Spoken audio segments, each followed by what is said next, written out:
Excelente. Busquemos en la Biblia, libro Deuteronomio, capítulo 8. ¿Estamos contentos? Díganme bien fuerte. Muy bien, hasta que se oiga. Deuteronomio, capítulo 8, versículo 2 al 6. ¿Ok? Inclusive ahí tienen la cita. Hoy vamos a meditar cómo Dios prepara a su gente. Va un poco relacionado de lo que hemos estado hablando acerca de la nube, de la presencia de Dios, de la provisión de Dios. Va ligado un tanto. Bien, tenemos Deuteronomio 8, capítulo 8, versículo 2 al 6. Dice así la palabra. Sígame con su vista. Y te acordarás de todo el camino por donde te ha traído Jehová tu Dios estos 40 años en el desierto, para afligirte, para probarte, para saber lo que había en tu corazón, si habías de guardar o no sus mandamientos. Y te afligió y te hizo tener hambre, y te sustentó con maná, comida que no conocías tú, ni tus padres la habían conocido, para hacerte saber que no solo de pan vivirá el hombre, más de todo, más lo que sale de la boca de Jehová vivirá el hombre. Tu vestido nunca se envejeció sobre ti, ni el pie se te ha hinchado en estos 40 años. Reconoce así mismo en tu corazón que como castiga el hombre a su hijo, así Jehová tu Dios te castiga. Guardarás pues los mandamientos de Jehová tu Dios, andando en sus caminos y temiéndole. Oremos. Padre, en este momento queremos ponernos en tus manos este tiempo de escuchar tu palabra, de meditar tu palabra. Espíritu Santo, ayúdanos a entender, danos comprensión y asimilación de la misma. Te lo suplicamos en el nombre de Jesús. Amén. Bien, ¿cómo Dios prepara su gente? ¿Ok? Y el ejemplo que vamos a ver es a través del pueblo de Israel. Los israelitas durante 40 años viajaron en el desierto.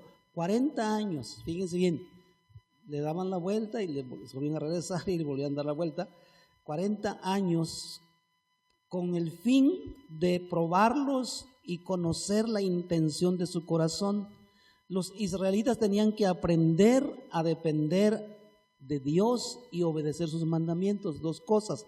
Tenían que aprender a depender de Dios y obedecer sus mandamientos. Tenemos allí enseguida una versión que se llama Palabra de Dios para Todos. Palabra de Dios para Todos, el versículo 2.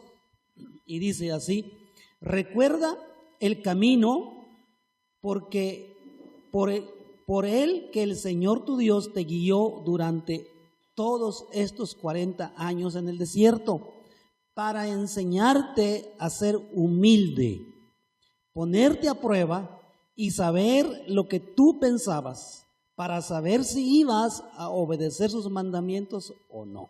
Esa es la versión Palabra de Dios para Todos. Inclusive los que tienen en celular ahí lo pueden localizar y encontrar esa versión. Bien, dos factores importantes que tenemos que aprender o comprender en cuanto a que seamos útiles en la mano de Dios. Dios creó al ser humano, todos como criaturas de Dios y como hijos por creación, seamos creyentes o no creyentes. Dios nos creó con una asignación. Dios nos creó para realizar algo en esta vida. Dios nos diseñó para que en este mundo seamos útiles a la sociedad, siendo creyentes o no creyentes.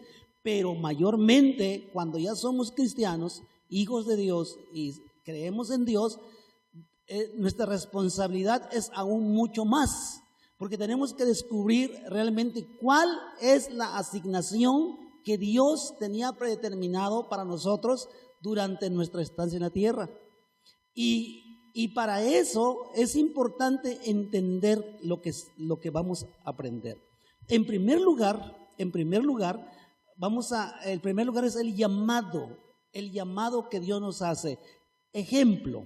Hechos capítulo 9, aquí vamos a encontrar el ejemplo de Saulo de Tarso. En los capítulos anteriores, en el capítulo 5 en adelante, o 6 en adelante de Hechos, aparece allí, en el capítulo 6 aparece Saulo, pero su aparición era como un perseguidor.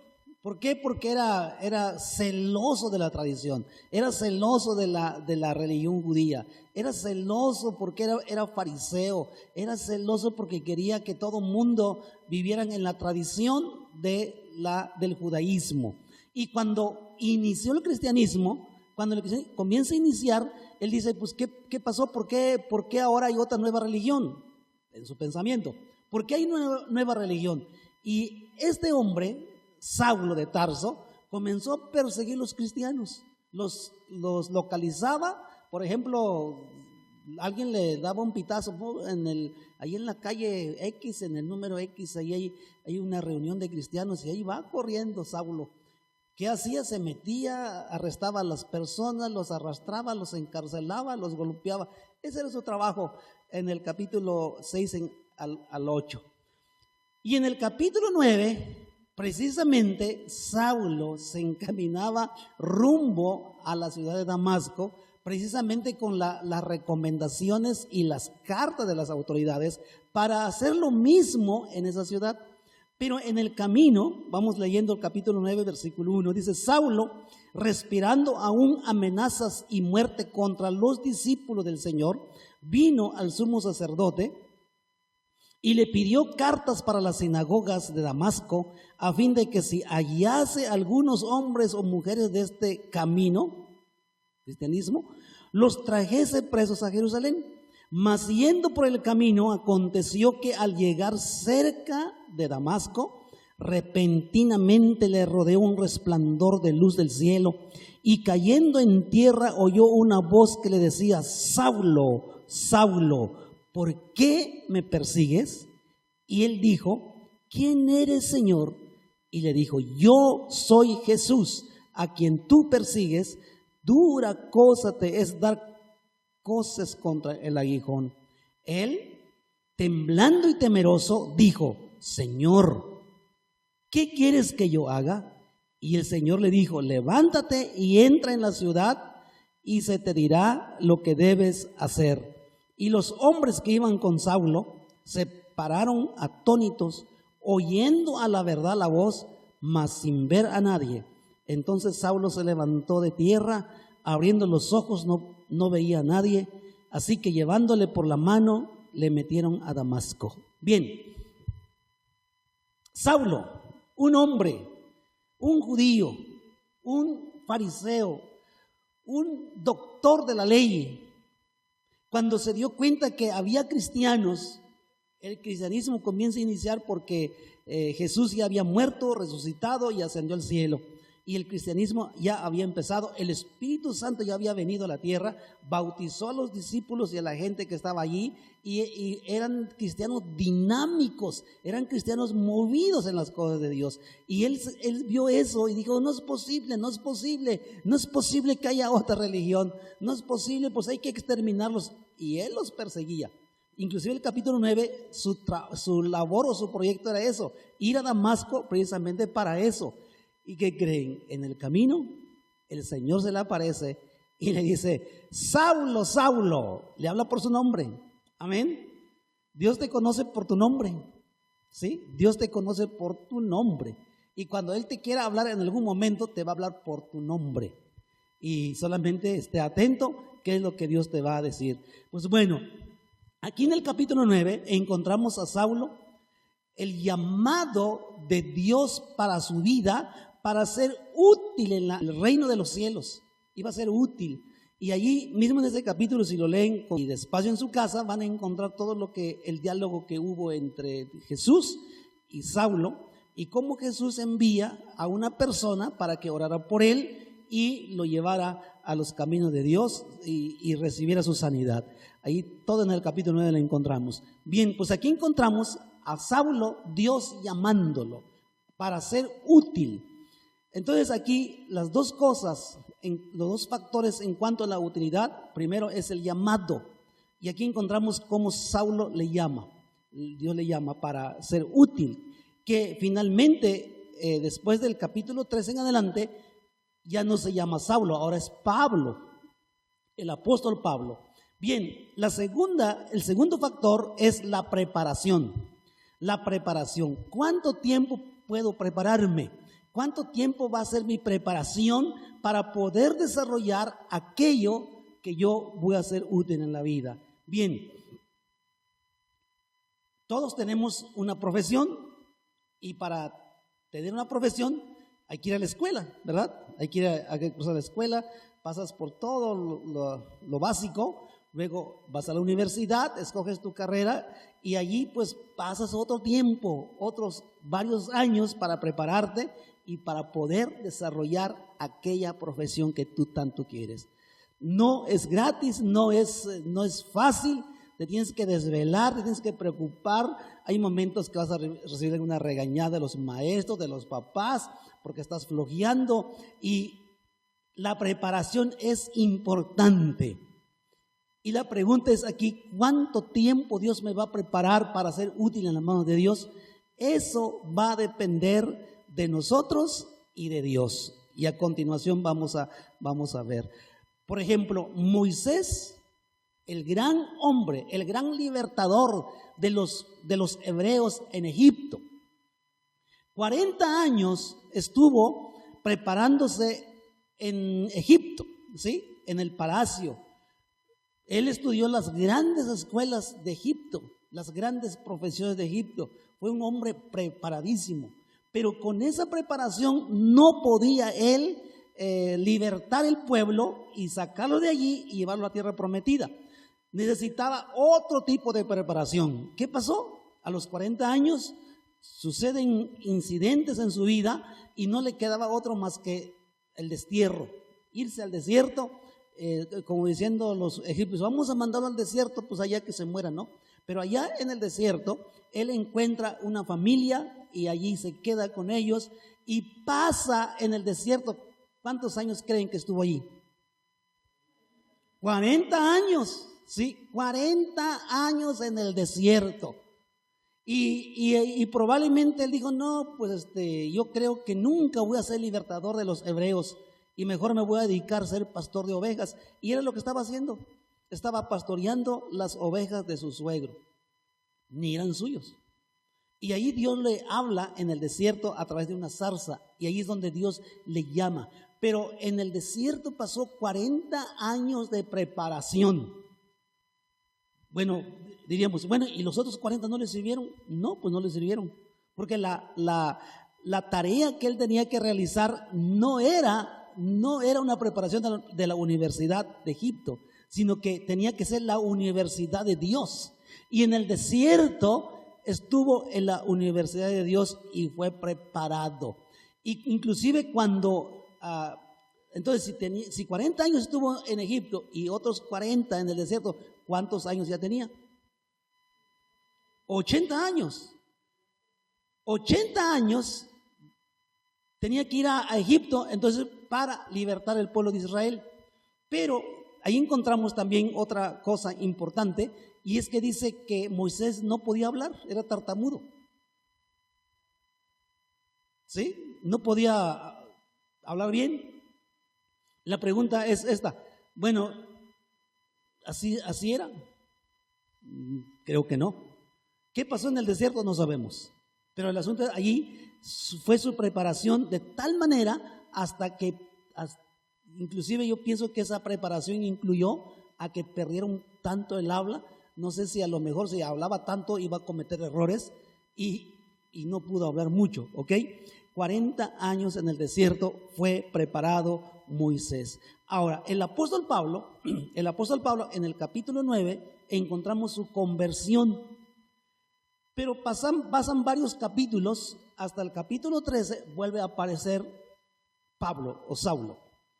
En esos capítulos que no aparece él, Pasaron 14 años, y después vuelve a aparecer. Esos 14 años fueron de preparación para este hombre, para ser el apóstol de las naciones, ir a evangelizar el continente asiático, Europa. Tenía que estar preparado y pasó con el Señor 14 años después de su conversión. Y vamos en el capítulo 13, estamos en el 9, avancen tantito, y allí vamos a ver que vuelve a aparecer Saulo. Y miren lo que va a pasar o lo que encontramos. Desde el versículo 1 dice: había entonces en la iglesia que estaba en Antioquía profetas y maestros: Bernabé, Simón el que se llama Níger, Lucio de Cirene, Manaén el que se había criado junto con Herodes el tetrarca, y Saulo. Es el mismo Saulo del capítulo 9.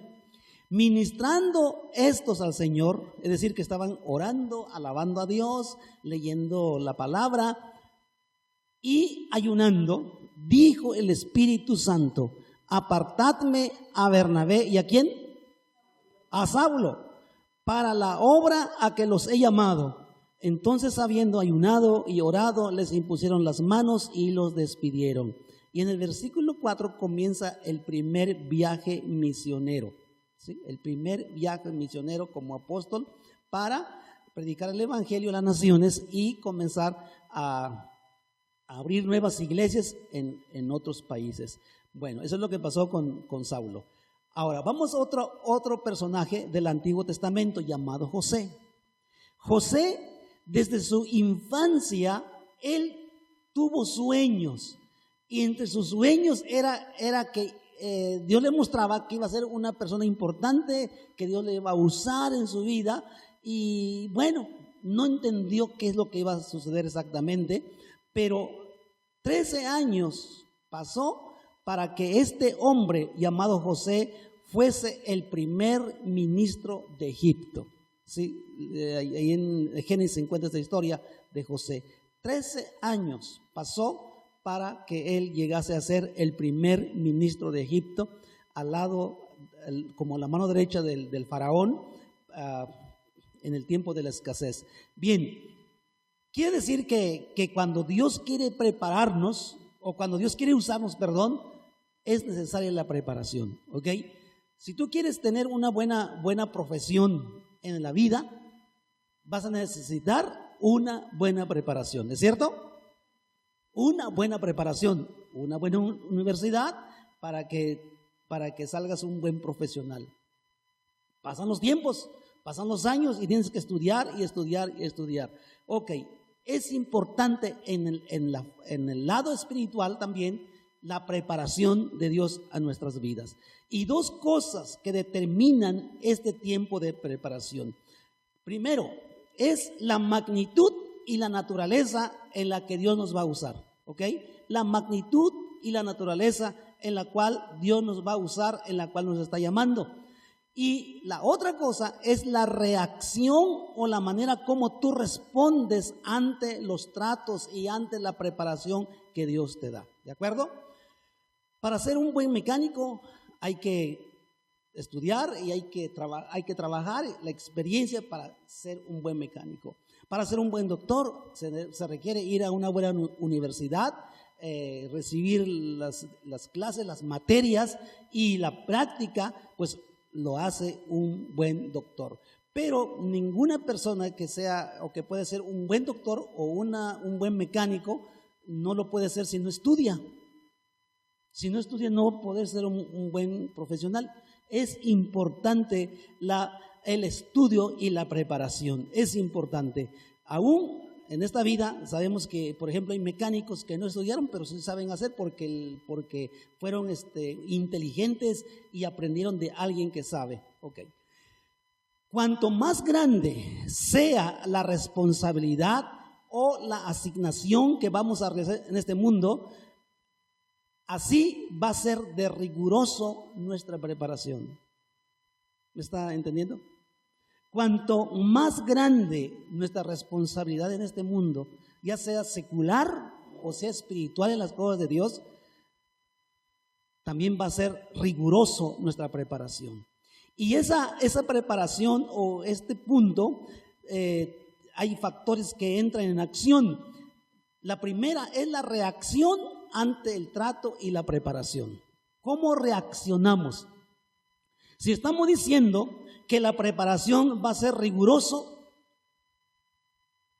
va a contar mucho nuestra reacción a ese riguroso, esa preparación rigurosa, esa exigencia. Y cuando nos exigen algo, reaccionamos y a veces negativamente, y ahí entran los temperamentos.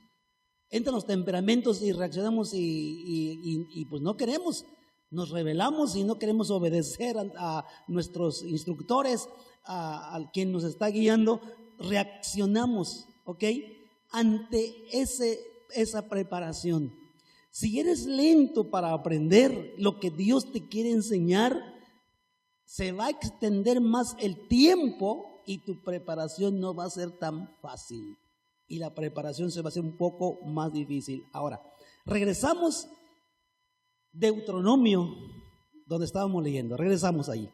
Deuteronomio capítulo 8, versículo 2. Fíjense bien cómo Dios le dice. Y aquí vamos a ver qué pasó con el pueblo de Israel. ¿Cuál fue su reacción y qué pasó con ellos? ¿Ok? Vamos.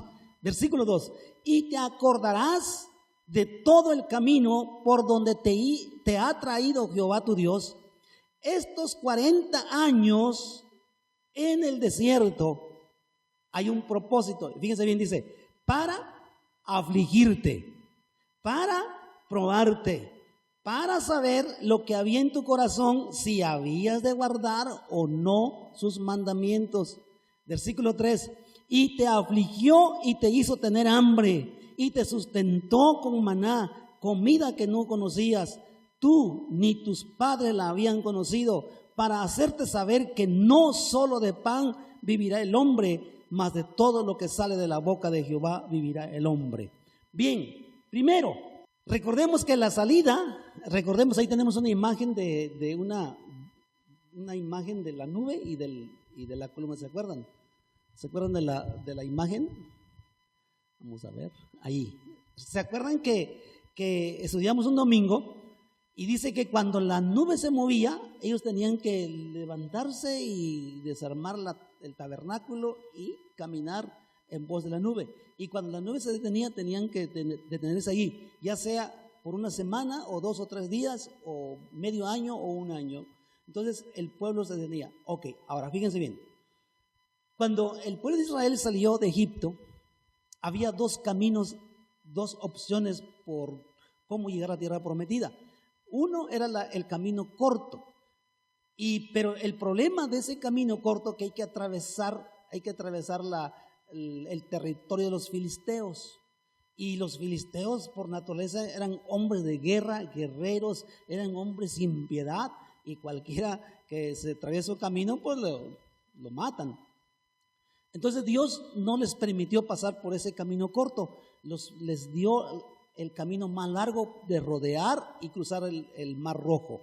Pero independientemente, cualquiera que sea los 2 caminos, según se ha calculado la distancia, que de salir de Egipto a la tierra prometida, máximo, necesitarían 15 días.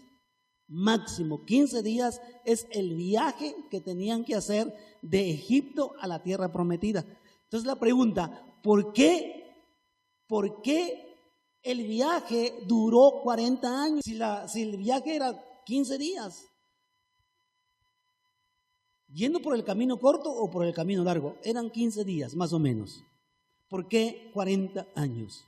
Y aquí en el versículo 2 tenemos la respuesta. Dios dijo, para probarte, para afligirte y para saber lo que hay en tu corazón. Y lo que pasa es que el pueblo de Israel, desde que salieron, sacaron el cobre, como se dice. Desde que salieron, sacaron el cobre. Allí nos damos cuenta que fue un pueblo rebelde, un pueblo que murmura, un pueblo que se altera, un pueblo que desobedecían a Moisés, un pueblo que cuando Dios le dijo, en la mañana van a recoger el maná y solamente recojan la cantidad que van a comer por litros y cada familia van a recoger tantos litros, no más. Pero no faltó quien dijo, no, pues a lo mejor si mañana no hay, mejor me llevo otro poquito por si mañana no cae, ¿verdad? Y dice la Biblia que la gente que llevó de más y no lo consumieron se echó a perder y no se vio para el día siguiente. Y los que recogieron poco porque no alcanzaron, se multiplicó. Entonces ahí vemos que eran rebeldes y murmuraban contra Moisés, y cuando no había agua se enojaban, cuando no había carne se enojaban, cuando no había comida se enojaban, murmuraban, era un pueblo rebelde. Ese fue su error, ese fue su problema, esa fue la reacción ante la prueba de Dios, y por eso la preparación fue larga, 40 años. Digan conmigo, 40 años. Quiere decir, hermanos, cuando usted no responde positivamente con una buena actitud ante los tratos de Dios en tu vida, te va a prolongar el camino, te va a prolongar la enseñanza, te va a prolongar el trato que Dios quiere hacer contigo. Dios quiere transformar nuestra vida. Ese es el primer trabajo, transformar nuestra vida. Transformar nuestro temperamento, transformar nuestra vida. A veces el ser humano por naturaleza es orgulloso, es altivo, y Dios trata con esa parte de nuestra vida. Y aquí dice, hay una palabra ahí, hermano, hay una palabra, humillarte. La palabra humillarte en hebreo significa o relaciona con la palabra pobreza. La humillación de Israel fue su pobreza, su falta de recurso económico. En su pobreza Israel aprendió a confiar en Dios y depender de la provisión divina. Era una de las pruebas de Israel que pasó en el desierto, el hambre, ¿sí? Pero Dios les daba la comida todos los días, pero ese fue su problema. Pero Dios quería tratar su corazón, quería que aprendieran y dependieran de Dios. Hoy en día, hermanos, a veces no dependemos mucho de Dios. Dependemos de nuestro trabajo, de nuestra profesión y lo que sea. No, pues Dios, yo pienso que Dios está sobrando en mi vida. No está sobrando en nuestra vida y no debe sobrar. No importa, hermano, no importa nuestro trabajo, nuestra profesión, no importa. Siempre dependa de Dios. Dile, Dios, yo quiero depender de ti. Dios, mira, no importa mi trabajo, no importa lo que tengo, yo quiero que tú seas mi proveedor. Yo siempre te voy a pedir lo que yo necesito. ¿Se acuerdan que en el capítulo 6 de Mateo, acerca del Padre Nuestro, ahí dice, el pan nuestro de cada día, dánoslo hoy? Amén. El pan nuestro de cada día, dánoslo hoy. Allí no depende mucho de nuestro refrigerador si está lleno o no está lleno. Tenemos que pedir y tenemos que interceder y tenemos que depender de Dios, incluyendo nuestros alimentos diarios. Y Dios es fiel en su palabra, Dios es fiel en su promesa, Dios es fiel y no importa eso, hermanos. Y allí se prueba nuestra humildad delante de Dios. Y no podemos decir, no, pues yo para qué le pido a Dios y por qué dependo de Dios si tengo, allí en mi alacena está lleno de alimentos y de comida. ¿Por qué tengo que pedirle a Dios o por qué tengo que depender de Dios? No importa, hermano, tenemos que depender. Amén. Hay que ser humildes. Hay que mostrarle a Dios nuestra humildad delante de Él y decir, Dios, mira que soy un ser humano. Si tú no estás conmigo, no sé qué va a pasar conmigo. No soy nada absolutamente, pero si estás conmigo y tú estás conmigo, gracias te doy porque todo va a salir bien. Así como el herrero aplica el martillo pesado y el calor para darle forma al acero, Dios también usa métodos, usa maneras para forjarnos y transformarnos, hermanos. Dios ha transformado las personas más feos, horribles, más malas. ¿Sí? Dios ha transformado personas muy malas. Y los ha transformado y los ha convertido en sus siervos para servirle.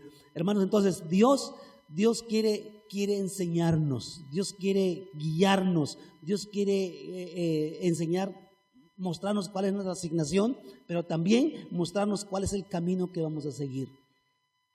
Dios quiere usar tu vida, ¿ok? Así como Saulo de Tarso, que era malo, un hombre malo. Ahí estuvo cuando asesinaron a Esteban, ahí estaba. Él dio la orden que asesinaran a Esteban y lo apedrearan, uno de los discípulos del Señor Jesús. Ahí estaba. Pero sin embargo en el capítulo 9, ahí se encuentra con Jesús y a partir de allí fue un hombre útil en las manos de Dios. Pregunta número 1, ¿cuántos quieren ser útiles en las manos de Dios? Yo quiero ser útil en las manos de Dios todavía. Pero para esa utilidad tenemos que descubrir cuál es realmente mi utilidad aquí en este mundo. En segundo lugar,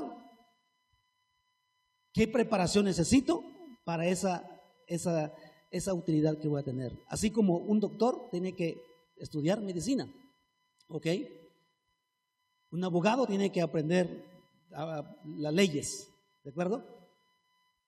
Cada asignación tiene su tarea y su estudio.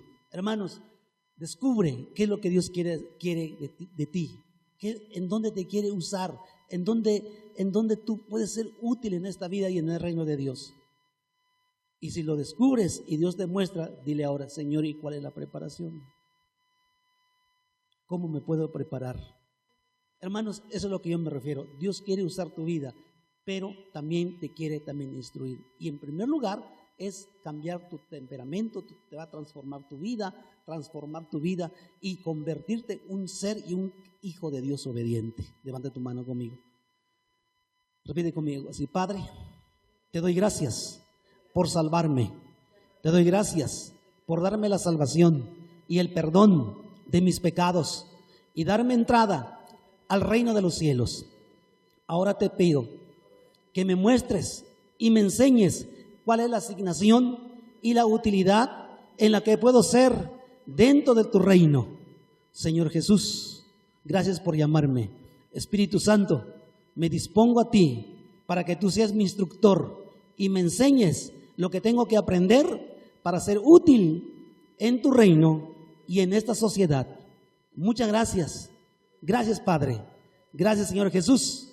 Gracias, Espíritu Santo. Amén. Y dale un fuerte aplauso al Señor. Y créelo. Dios puede usar tu vida. Así como solo por un ejemplo, así como Yanis, a lo mejor él estudió el violín desde niño, no sabía para qué. Ahora estamos viendo por qué Dios lo llevó a ese punto, y su mamá que colaboró en ese aspecto. Ahora sabemos por qué estudió y se convirtió un profesional en la música. Ahora sabemos por qué. Esa es tu asignación, Yanis. Es lo que Dios quiere, que lo honres, le adores y que te sueltes con esas melodías y con ese instrumento. Tú no sabes lo que va a pasar más adelante, pero yo puedo vislumbrar.